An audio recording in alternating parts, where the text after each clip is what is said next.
بسم اللہ الرحمن الرحیم۔ محترم ناظرین السلام علیکم۔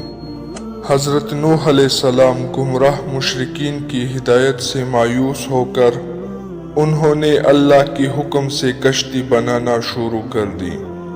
جب وہ مکمل ہو گئی تو آپ نے مومنین کو بلایا جو بہت کم تھے اور ان سے کہا کہ کشتی میں سوار ہو جاؤ، جبکہ قرآن میں سورہ ہود کی آیات نمبر 41 میں ارشاد فرمایا، یہ اللہ کے نام سے چلے گی اور رکے گی، بے شک میرا پروردگار بہت بخشنے والا اور مہربان ہے۔ اللہ تعالیٰ کی طرف سے آپ کو حکم ہوا، ہم نے کہا کہ اس میں ہر چیز کا جوڑا سوار کرو اور اپنے خاندان کو سوار کرو، سوائے اس کے جس کے مطابق ہمارا قول گزر چکا ہے۔ آپ نے اہل ایمان کے علاوہ تمام جاندار و جوڑوں کو کشتی میں سوار کیا۔ کافی دنوں تک طوفان جاری رہا۔ جب طوفان تھما اور کشتی لنگر انداز ہو گئی تو نوح علیہ السلام اور دوسرے صاحبان نے کشتی سے نیچے اترے اور کاروباری زندگی میں لگ گئے۔ حضرت نوح علیہ السلام نے گڑھے بنانا شروع کی۔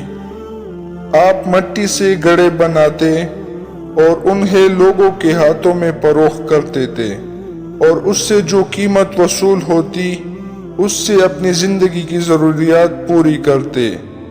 ایک دن ایک فرشتہ انسانی صورت میں اس کے پاس آیا اور ان سے بہت سے گڑھے خرید لیے اور ان کی قیمت ادا کی۔ پھر اس نے ایک ایک گڑھا لے کر آپ کے سامنے توڑنا شروع کر دیا۔ آپ کو اس کا یہ عمل ناگوار گزرا۔ کچھ دیر تو آپ یہ دیکھتے رہے، لیکن جب وہ باز نہ آیا تو آپ کے صبر کا بندھن ٹوٹ گیا اور اس سے فرمایا، اے شخص، تو یہ کیا کر رہا ہے؟ تو میرے ہاتھ کے بنائے گڑھے کیوں توڑ رہا ہے؟ گاہک نے کہا، آپ کا اس سے کیا واسطہ؟ یہ گڑھے میں آپ سے خرید چکا ہوں اور اس کی قیمت ادا کر چکا ہوں۔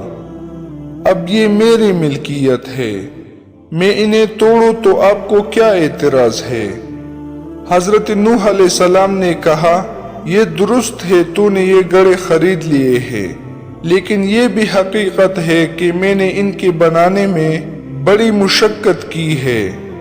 اگرچہ انہیں بیچ چکا ہوں، پھر بھی میں اپنے ہاتھ کی بنی ہوئی چیز یوں طلب ہوتا ہوا نہیں دیکھ سکتا۔ گاہک جو دراصل فرشتہ تھا، انہوں نے کہا، آپ نے یہ گڑھے خلق نہیں کیے، صرف بنائے ہیں، اس کے باوجود طلب دیکھے ہوئے نہیں دیکھ سکتے، تو آپ نے خدا سے اس کی مخلوق طلب کرنے کی دعا کیوں کی تھی؟ حضرت نوح علیہ السلام نے یہ بات سنی تو آپ رونے لگے۔ آپ کے شب روز نوح روز زاری ہونے میں بسر ہو گئے۔ آپ نے اتنی نہر و زاری کی کہ لوگوں نے آپ کا نام نوح رکھ دیا، جس کے معنی ہے نہو زاری کرنے والا۔ بیان کیا جاتا ہے کہ ایک دفعہ کہ اللہ تعالیٰ نے حضرت موسیٰ علیہ السلام کو وحی فرمائی، اب جب مناجات کے لیے آنا تو اپنے ساتھ کوئی ایسے کو لے کر آنا جس کے متعلق تمہارا عقیدہ ہو، جس سے تم برتر اور افضل ہو۔ موسیٰ علیہ السلام نے بہت غور کیا، ادھر ادھر دیکھا اور لوگوں کو چہرے کو دیکھا، لیکن انہیں یہ جرأت نہ ہوئی کہ اپنے آپ کو کسی سے برتر اور افضل قرار دیتے اور دوسرے سے اپنے آپ کو کمتر اور ہیچ تصور دے کے۔ انسانوں سے مایوس ہو کر آپ نے حیواناتوں پر نظر کی، لیکن انہیں حیواناتوں میں اپنا مطلوبہ حیوان دکھائی نہ دیا۔ وہ مایوس ہونے کو تھے کہ ان کی نظر ایک خالص کتے پر پڑی۔ انہوں نے اپنے آپ سے کہا، اگر میں اسے اپنے ساتھ لے جاؤں تو شاید بات بن جائے۔ یہ سوچ کر انہوں نے اس کتے کے گلے میں رسی ڈالی اور اسے لے کر خدا سے مناجات کے لیے چل پڑے۔ تھوڑی دیر دور جانے کے بعد انہوں نے اپنے پیل پر ندامت محسوس کی اور کتے کے گلے سے رسی نکال دی اور اسے بھگا دیا۔ جب آپ مقام مناجات پر پہنچے تو اللہ تعالیٰ نے فرمایا، اے موسیٰ علیہ السلام، کیا تم اپنے سے کمتر چیز اپنے ساتھ لائے ہو؟ موسیٰ علیہ السلام نے عرض کیا، اے خدایا، جس کا تو نے مطالبہ کیا ہے وہ چیز مجھے نہیں ملی۔ اللہ نے فرمایا، مجھے اپنی عزت اور جلال کی قسم، اگر تو اس کتے کو بھی کمتر سمجھ کے یہاں لے آتے تو میں تیرا نام دیوان انبیاء سے خارج کر دیتا۔ محترم ناظرین، ہمیں بھی اس پیارے پیغمبر کے سبق سے کچھ سیکھنا چاہیے۔